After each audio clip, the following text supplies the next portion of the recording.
Hello, Myles. Thank you so much for being here. Everybody, this is Riot Emizery. Am I saying that correctly? That's right. And you're Mrs. Chim Chim, is my understanding. Yes, I Okay. am. It's so great to be talking to you.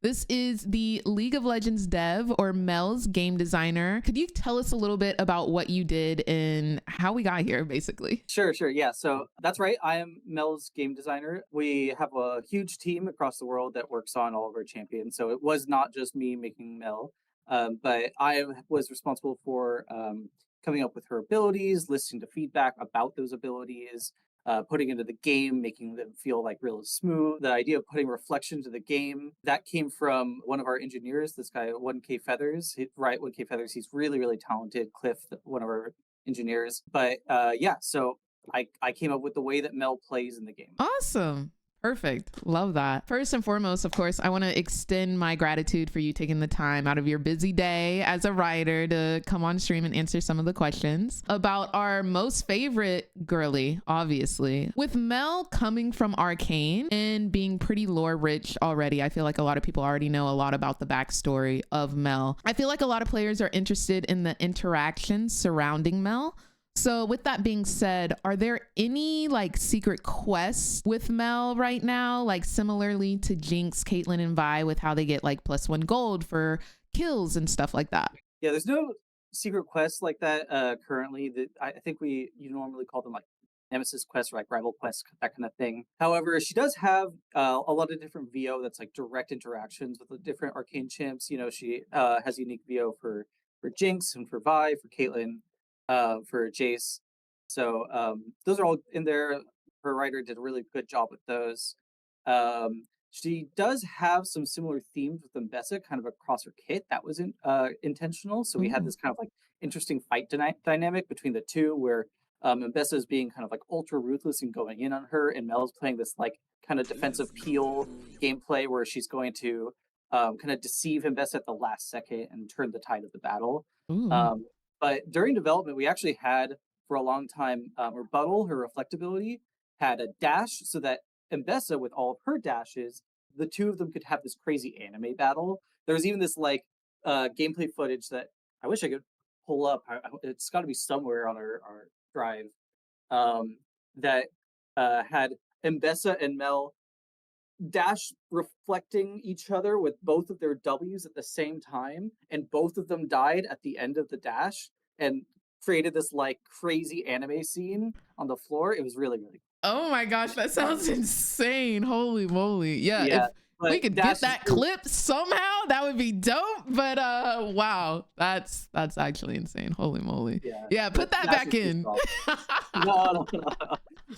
So my next question here is, I have noticed that there's a lot of discourse around Mel's outfit for her base skin, specifically her red dress or cape. Some people like it, some people love it, and some people hate it and actually prefer her arcane counselor skin. Could you give us a little info on where the inspiration behind the base skin dress came from? Yeah, so unfortunately, again, I'm a game designer. I'm not an artist, so I can't really give the full answer on this. Right? It was, you know, it didn't come from my brain. Mm, But that said, I think that the decisions that we made for her were right because we needed a unique silhouette for League. Right? You need to know at a glance during gameplay or when you're watching on esports at any given moment who Mel is, where she's in the battlefield, and that's really important with the reflectability. mm, Because if you throw something at her that you realize later that that is actually Mel, not Vladimir or Rakan or somebody, maybe Morgana, then you made a big mistake mm-hmm. where suddenly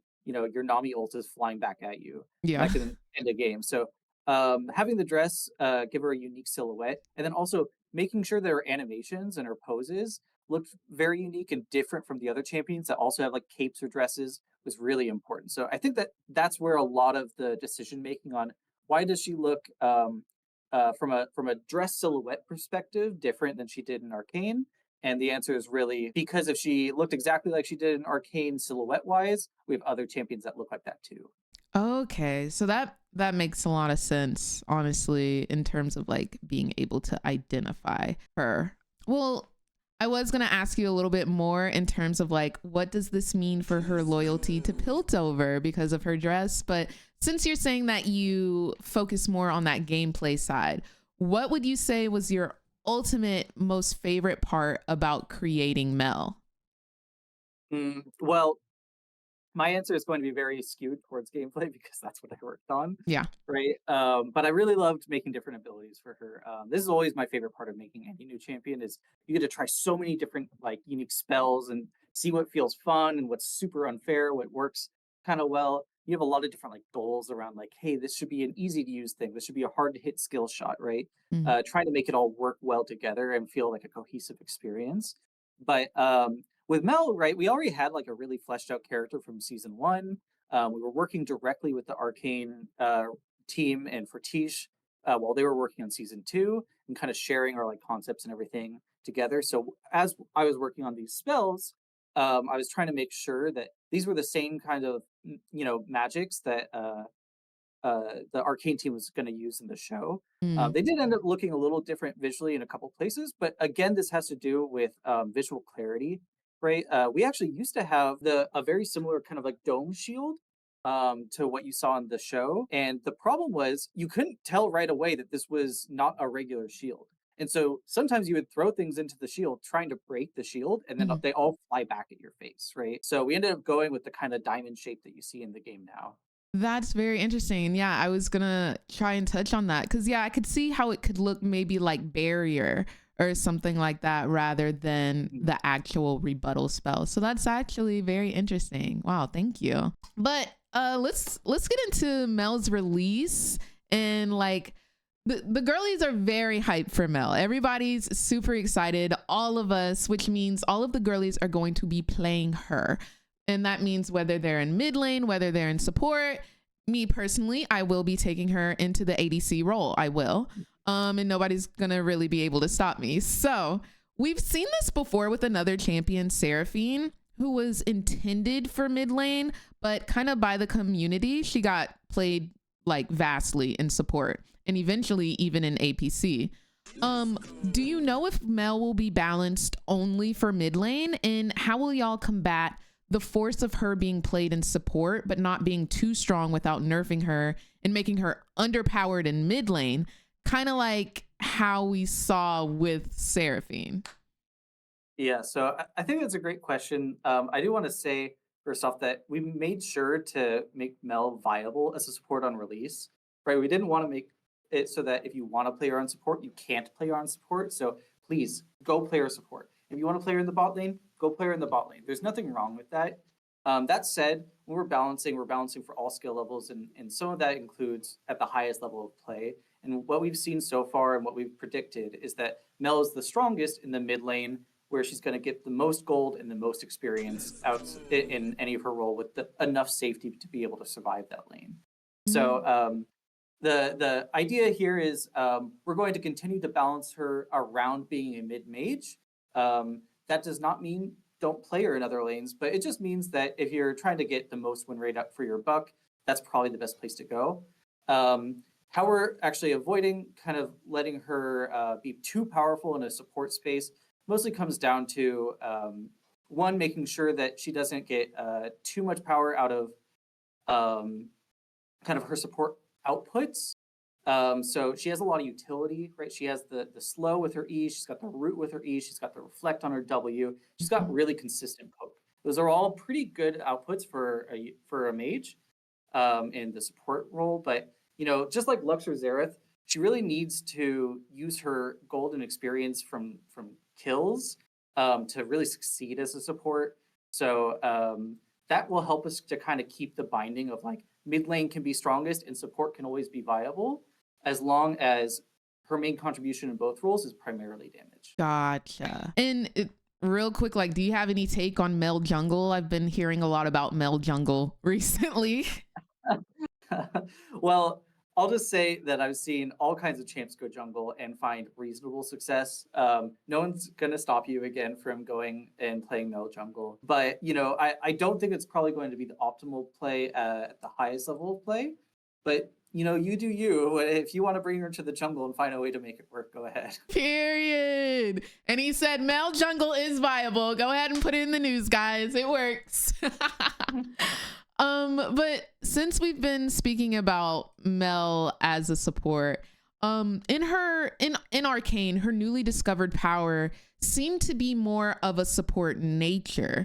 Could you kind of give us a glimpse into why she was taken more in the direction of mid lane rather than her being primarily a support? Yeah. So we began our work on Mel's kit while Arcane was actually like working on the magic scenes in season 2, and we were developing the magic together. We were both sharing our concepts. They were sharing their storyboards. We were sharing our in-game abilities, right? So this was happening at the same time. As that was developing, and we had to solidify kind of the spells and magic in the game, and they got to finally render out kind of the magic that you see in the show.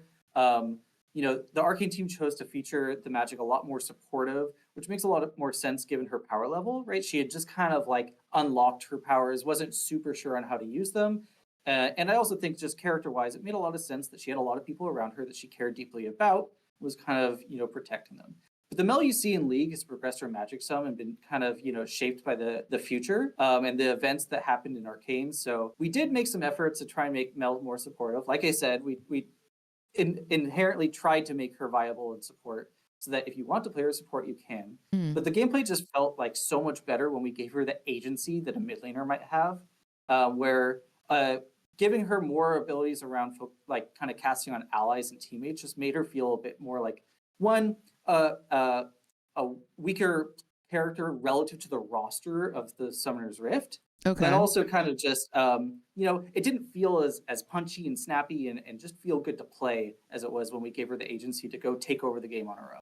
That's totally fair. And I like that about Mel because she is a strong woman in Arcane. So her being that independent woman or the independent damage in League definitely does feel good. I do want to skip around a little bit since we were talking about y'all were actually working on her powers like beforehand. I did see that there was a little bit of a rumor about Mel possibly supposed to come out before Ambessa. Could you confirm if this was true and like explain why or why not? Was she simply not ready or in development yet? Like what happened there? So I'm not sure I've ever even heard that rumor, to be honest. That said, we've looked at taking Mel into League of Legends, bringing Mel into League of Legends for a long time. I think the first time that we ever experimented with the idea of like what would Mel in League of Legends look like was back in 2019 with another designer on the team who's since moved on. So we've always had this idea of like, what would it be like if Mel was in League of Legends?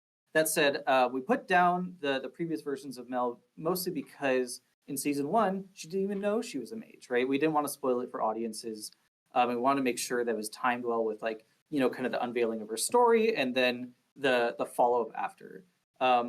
With that in mind, right, we also tried to schedule around, Ambessa really, I think, has the heavier foot early on in season 2 and has more focus. So we wanted to try and release Ambessa alongside that journey, while Mel would be more okay coming afterwards because that's when we would actually be featuring her as a League of Legends champion, right? It's after the events of Arcane.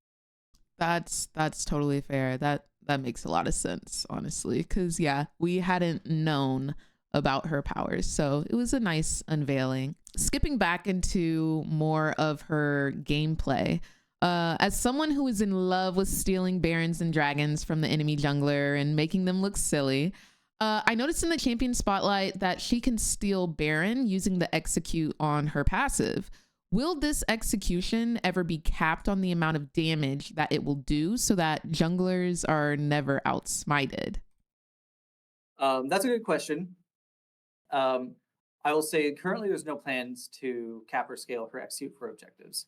That said, we'll be responsive to whatever's happening in the meta, right? If her power level says that she's too good at executing objectives and things like that, then maybe we do introduce something. However, right now, it's really actually unlikely that she's going to outdamage a smite with her execute. If you think about smite's damage, it's 600, 900, 1200 true damage, whereas Mel's damage is magic damage, so it's reduced by magic resist. It also starts out very low and needs to stack up for a long time Mm, before it can actually do anything. And then she needs to hit a direct hit in order to trigger it too. So she needs to be the person to hit when the execute threshold is hit. So just from raw numbers perspective, she basically needs to be ahead in the game and sitting on the objective for a long time to even get the execute stack close to a smite damage range. gotcha. That doesn't mean that she can't do a good job of kind of stealing or securing a smite that was missed, right? If it was mistimed as early and her damage is kind of splashing in right after, she's pretty good at stealing or securing it. And then also, like the gameplay trailer showed, you can hit an enemy champion to be able to cast your ult. And then when that is available, okay, now you can probably outdamage a smite if you use your ult, hit an enemy champion, and you've already stacked a lot of stacks on, Right. right? So it's pretty conditional.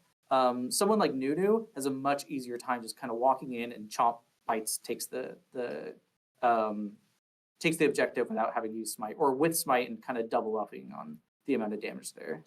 That's totally fair now that we've broken it down and kind of seen like where the damage numbers come from. So but while Mel is styling in terms of her executions, we also kind of need to know about what we're going to see from Mel in the future. So I think the girls were recently referring to Mel as the Beyonce of League of Legends. We kind of need to know where she's going to slay in terms of skin lines. So what skin lines do you hope that she will be featured in personally, but also could you drop any hints or spoilers on if we're going to see a Star Guardian Mel or even like a Beyonce Renaissance Queen Bee type of theme? What do you got for us?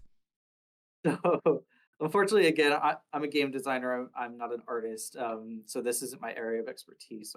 So I don't think I can get away with spoiling anything either, whether I knew or not. Right. Um, but for my kind of personal, not an artist, and I have no stake in this Mm-hmm. in making the decision. I think like a Star Guardian universe skin would be really really good, right? Like her dress just looks so good, and the Star Perfect. Guardian universe already has that kind of like beautiful anime flowy dress kind of thing. Yes. And then they have the companions with them, the little like pet companions. So giving her a little pet companion would be like really cute too. And anyways, so Oh, that's where I would look at. But yes. that's no confirmation. I have no idea who is thinking about skins or what they're doing. Mm-hmm. No, I love it. Honestly, I love it. That would be fantastic. Star Guardian. Hopefully, we will cross our fingers together so that we get Star Guardian Mel. Okay, now we kind of need to move on to Mel's W. There's a lot of like questions regarding Mel's W, her rebuttal. The first question I've seen everywhere is why. People are asking, why did y'all put this into the game? Why is it so OP? So my question to you is, do you think her W is OP? And could you explain why or why not? Okay, sure. Woo! So first I'll say I don't think that her W is inherently overpowered. What I mean by that is like the tuning, yeah, the tuning could be overpowered, right? But we've actually got a lot of tuning levers available to make it a balanceable spell. So if you think about it lasts for a specific duration, it reflects a certain amount of damage. It's got a cooldown, it's got a mana cost, right? Even with just those few simple tools, already we can do a lot of massaging on how powerful it can be, how frequent it can be cast, how expensive it is to cast, and the impact it has when it casts, right? So I don't think it's an unbalanceable spell. So no, I don't think it's overpowered inherently. Of course, along the way, tuning is always our best guess, and then we put it out in front of players, and we get a lot of data. That's what we're doing right now. And we get to see where is she strong, where is she weak, and how should we make adjustments. But there's a couple things that we made sure were true along the way to kind of keep it power checked, right? The first one is that she can only cast it around herself. And I know that, if you see Arcane, you might be hoping, oh man, I want to cast it around Caitlyn and reflect Maddie's bullet, right? Like cast it around Mm-hmm. Maddie and have her reflect the bullet at herself. But we tried that and it was so broken. um, Uh, so yeah, if you think about it from the perspective of an enemy, if I throw a spell at Mel, maybe she's got to reflect. Maybe I didn't see her use it earlier, so I can't know for sure if she's got to reflect. So now I have to think twice about if I can throw a spell at her. Well, if she can cast it on allies, or if she can place it in the world like a bubble, now I can't cast anywhere that she can cast it, because maybe that spell will come back at me. So you can kind of see how very quickly that level of power, when it's attributable to any enemy that she's near, is just a little too much. And so we really had to figure out, okay, well, where are we going to cut power? How are we going to make it so that we can give a powerful tool like this? And the best way that we could figure it out was definitely just let her cast it on herself. Now enemies need to be careful about casting it at her, but they don't have to cast it, be worried about casting it on her allies, right? Maybe she flash plays, but that costs a flash plus her W, right? Second, and this might sound a little unintuitive, but the damage immunity actually helps her be more balanced as a champion as a whole. That probably sounds crazy to a couple of people, but here's the thing. If she didn't have the damage immunity, that means that she can reflect projectiles, and any champion that can have their projectiles reflected, suddenly there's a very strong counter pick, right? It's like, oh no, I'm going to get hit by my projectiles, and her power budget is built up into sending these projectiles back. Well, what happens when you're up against someone that doesn't have projectiles, right? What if they pick Garen into your mid lane because they're like, haha, I don't have any projectiles, what are you going to do now? So what we actually did was we added the damage immunity to give her a more flat matchup experience, so that, hey, it doesn't matter who you're against, this button is always a good defensive button. It just might not have the offensive capabilities that it has in other spaces. And because that power level is now more equal between a champion she can reflect and a champion she can't reflect, it means that we can tune it to roughly the same power level across the entire roster. So it helps us balance W by making it stronger in more scenarios rather than more niche scenarios that happen in rare cases. This is also, by the way, why there's movement speed on the spell. I know I'm kind of going fast, but no, you're breaking it down perfectly. So thank you. Somebody just in chat said you're so good at explaining everything. So keep going. You. I appreciate that. The movement speed on the spell is there for a similar reason. Sometimes there isn't a thing that you want to block, and there isn't a thing that you want to reflect, right? There's nothing that you actually want to use the staple outputs of the spell for. And instead you just want to run, or you want to chase somebody or something like that. We wanted that situation to come up so that you press the button, put it on cooldown, and the enemy now knows she didn't reflect anything, she didn't block any damage, but her W is down. We can go right now, right? So kind of giving the spell multiple purposes allows you to make a decision sometimes of, I should cast this spell, and it be the right decision, while also giving enemies more opportunities for the spell to be down and to act upon her.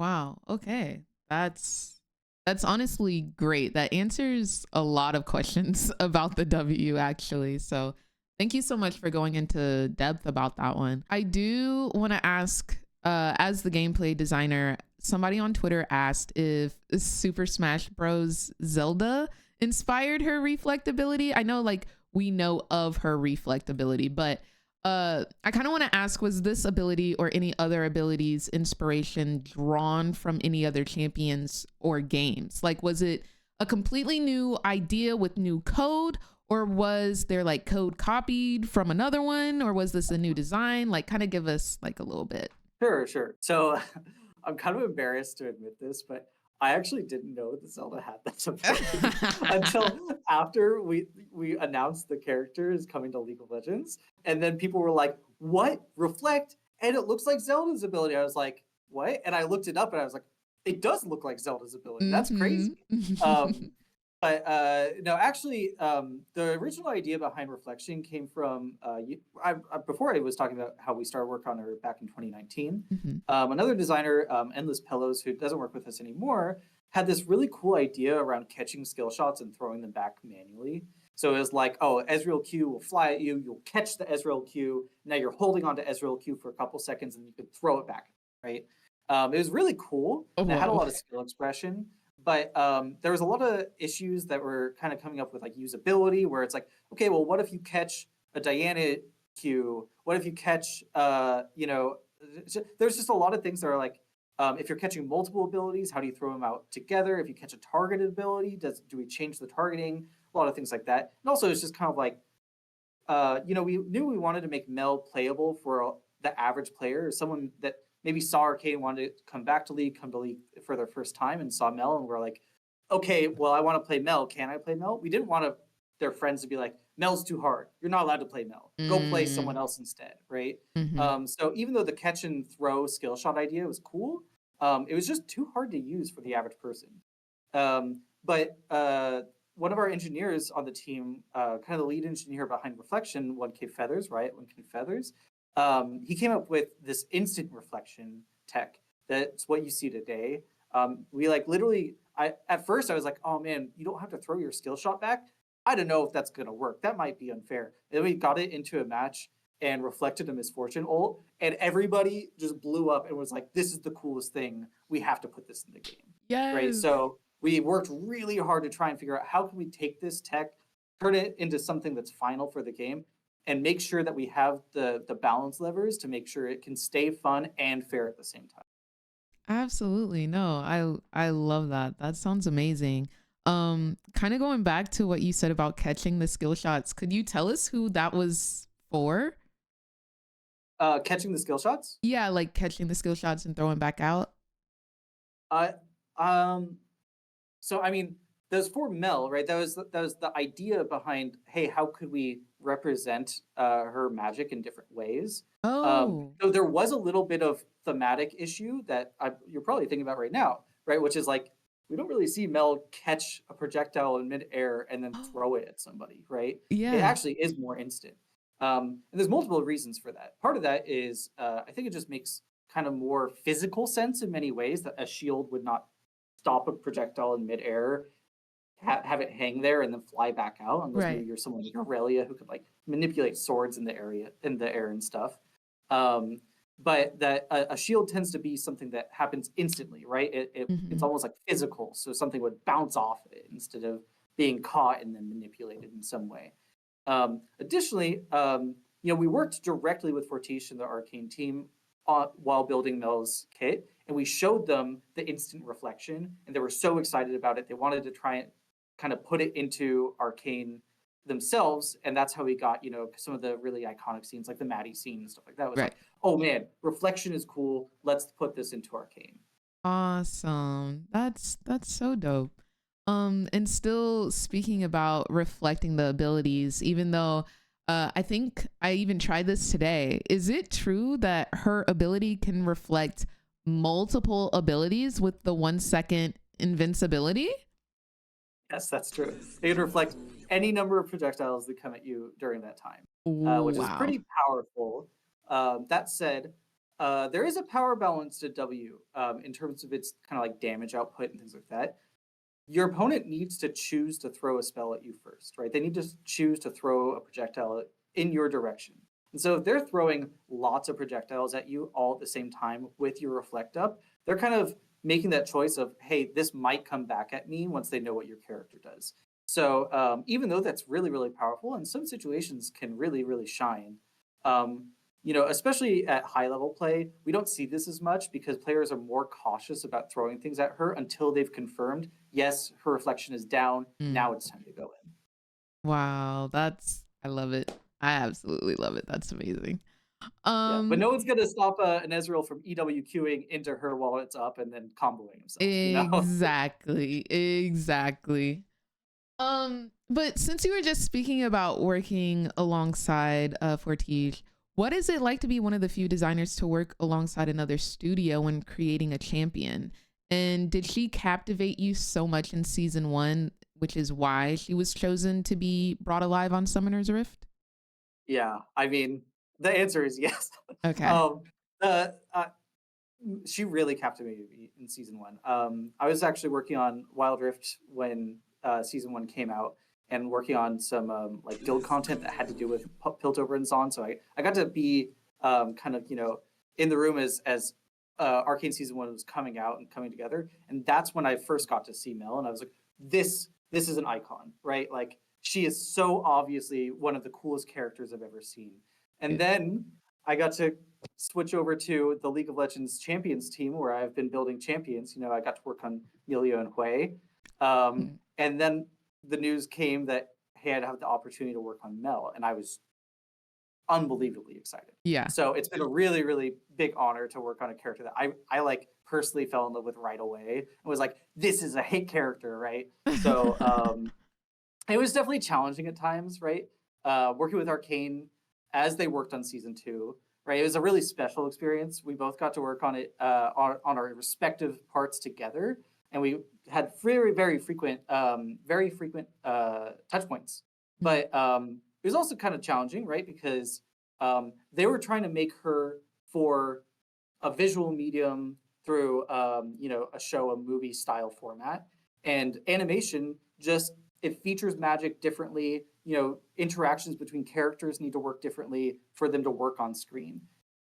In games just work differently as well, right? You can't have example reflecting allies work the same way in show as in game because it just has a different impact on how players experience things. So it was hard to try and make sure that hey, we're trying to represent this thing, you're trying to represent that thing. But in the end, they were really, really good partners. And I think we accomplished a lot together and we got a really good result. Oh, lovely. Was there anything was there ever anything where the Arcane side was like, no, don't put that in the game? Absolutely not. Was there anything like that happening? I can't think that there was. They were Okay. very, very respectful and easy to work with. And they really took a lot of the stuff that we were working on and tried to integrate it themselves into the show. So I, I keep saying it, but I'm really appreciative of the Arcane team of working with Fortiche. They were so easy to work with. We met every week. We shared our concept art. They were sharing their concept art. It was really special. I don't know that I'll ever get to do that in my career again, right? Kind of work on an amazing new show coming out and an amazing new character come out on a game that I'm working on, right? So yeah, it was cool. Well, absolutely. No, congratulations, because everyone loves her. She is definitely the it girl that you thought she was when you saw her back when. I know your gameplay. I'm so sorry. However, are there any Arcane champions that we might see one day? And if yes, who? If not, who would you like to again see brought to life on Summoner's Rift personally? Okay. So obviously, no promises, no spoilers. So I'm not going to tell you anything's confirmed today or anything like that. I also want to make sure that there's kind of caveat that's please don't read the tea leaves. My blinks don't mean anything. I'm not confirming anything. Okay. I'm just kind of giving my personal thoughts as a person that likes video games and likes League of Legends. Gotcha. And loved Arcane, and all the characters in it. But I thought there was a lot of really cool fight scenes between different characters in there. I thought Savika's powers were really cool, right? The different expressions with her arm. But again, I don't want to get anyone's hopes up. There's nothing. This is just me as a random game designer talking about what I like and not any kind of confirmation. The headlines are going to read Savika coming confirmed, Of course. Just because I like the characters in Arcane, right? So, no confirmations, nothing like that. But yeah, Savika had really cool powers. Smeech had really cool powers, right? Smeech obviously got tooled pretty fast, but he still had really cool powers that he was using in his fights. So we'll see. Absolutely. No, 100% I agree. Savika is another baddie that I think League of Legends so desperately needs, but we'll just cross our fingers in the season of Noxus. Hopefully we'll see Savika. Lastly, we're at our last question here. As her game designer, you know her the best. So please give us any insider tips of how to be the most successful with Mel. Are there any super OP combos like getting Samira's style rating up or Riven auto cancels that we should know about? And what are some essential items and runes we want all of the cheat codes? Sure. So first thing I'll say is that Mel is she's meant to be easy to pilot, right? We made sure that her kit, especially the pieces that are not W, were really easy to use so that you could just focus on, hey, W is a reaction time test, right? I just need to press it in time when the thing that I think I'm supposed to reflect is coming at me. So first off, don't be scared of trying her. Please go try her out, feel her for yourself, and decide, is this a champion that I want to play? My hope is that yes, because I personally think she's fun. Yeah. That said, some of the things that work really well with her, Shadow Flame as an item, really strong item. So her passive is magic damage, but it's actually like considered like it's damage. It's not just like a flat execute. So if you get someone below 20 or 40% health for Shadow Flame, it will cause the passive to leap up in damage, right? It does bonus damage effectively. So Shadow Flame is really, really powerful for her just because it synergizes with her passive so well. Arcane Comet, really, really powerful as a major rune for her. Whenever Arcane Comet is on cooldown, it gets reset quickly because her spells hit so frequently. It does many different small splashes of damage.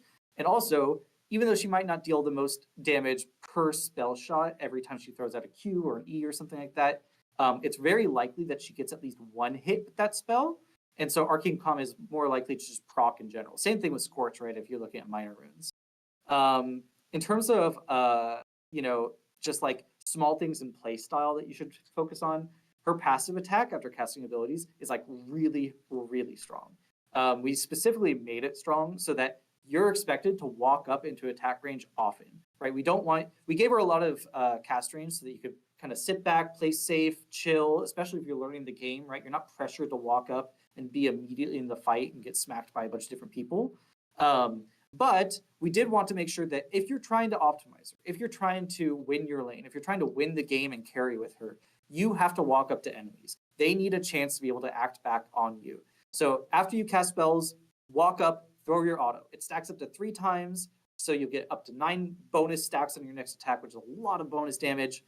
So after you've been casting, think about, do I want to throw this next attack at a minion and throw this bonus damage into a minion, or should I try and sneak up and throw one auto at max range and try and get someone down? It also helps a lot with like when you're comboing somebody. It's like, okay, we're all ending each other. Who's going to die first? I'm going to spam all my buttons. Well, now I've got a bunch of stacks. Make sure to get in that basic attack after you spam all your buttons, right? It's going to be a lot more damage.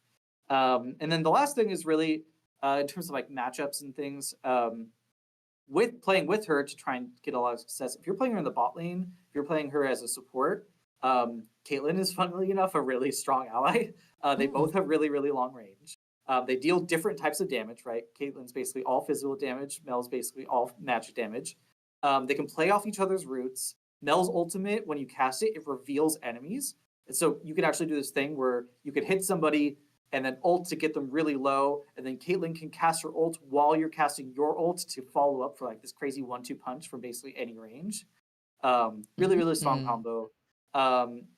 She also works really well with Vi in the jungle when she's playing mid lane, funnily enough, because Vi will come in and, CC somebody immediately, which will hold them still long enough for her to cast her root, and then she can kind of fold on damage combo while Vi kind of continues to follow up and pummel them, right? So she's got pretty good synergy there. In terms of people that are good against her, Ambessa is pretty strong into her. She doesn't usually lane in the same lanes, but any champion with really strong mobility, really strong sticking power is going to be very powerful into her. Champions that throw spells that bring themselves to her, like a Mumu or Nautilus, really powerful against her, because if she reflects it, well, guess what? She's coming to your local tank. Wow. That's not a good experience for her, yes. And just in general, champions that want to stay on top of her, that want to close the distance and don't want to let her retreat and kind of back up and build up that safety again, those are really strong against her. Wow. Okay. I love that. I do kind of want to like follow up on that. Was the synergy with Caitlyn and Vi like planned, or was that just so happenstance?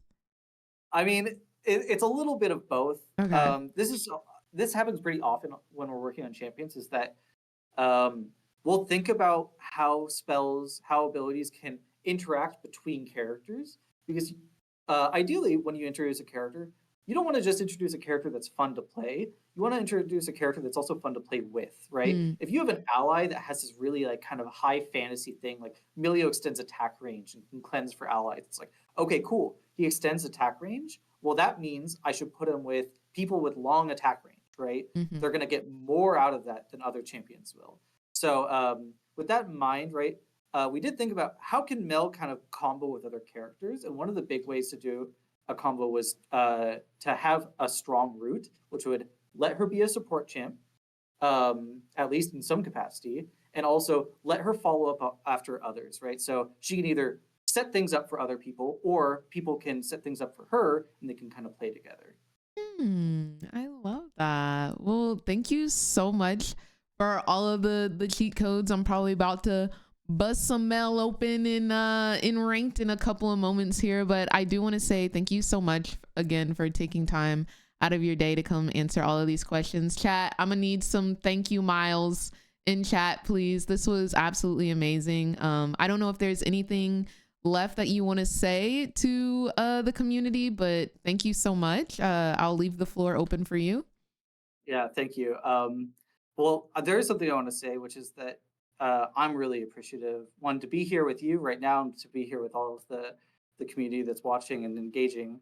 But I'm also just really appreciative that people have the opportunity to play Mel in League of Legends. Right, it's kind of a dream come true for me to see Mel go from Arcane into the game and be able to play her now. And that's the biggest thing I think for anyone on our team is just please play the character, right? Like we love to see players play and enjoy the work that we work on. She was really challenging to make. Took people from all over the world, right? Multiple teams, multiple mediums, right? We worked on Arcane and League of Legends at the same time to try and build Mel up, right? So we love when players play our characters, play anything in League, to be honest. But please go enjoy her, share clips online. I promise you, I've probably seen any clips that anyone has uploaded. And if you upload them now I'll go find them later. It's just the way that goes. Yeah, so that's it. Oh, well, thank you so much again. Thank you for your time. I hope you have a great rest of your day. And thank you for Mel. Thank you so much for Mel. Love her. Awesome. You Well, have a have a great good. rest of your day. All right. Bye-bye. Bye, everybody. Wow. That was so informative. That was so good. He was so sweet. And just like the way he explained it so that like we could understand like his thought process or like the team's thought process on like why they did certain things. That was fantastic. Also, thank you guys. Oh my gosh. That was so good. It was in depth. He did not leave out a singular detail. And he confirmed Savika up next, and we get in Star Guardian Mel. Let's go. But he's so correct. Like Star Guardian Mel would be to die for. Like, oh, I just know she would be animated beautifully.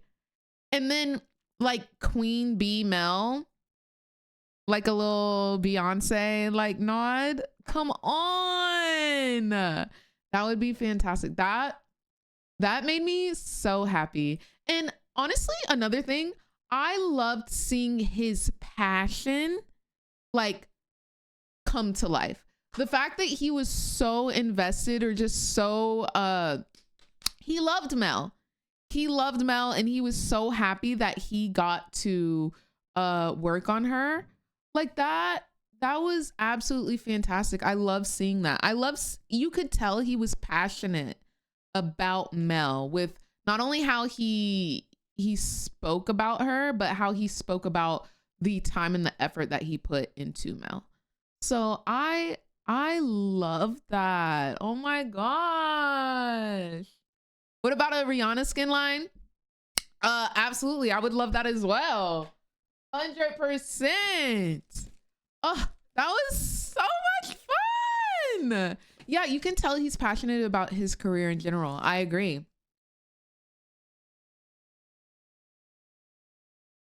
Wow.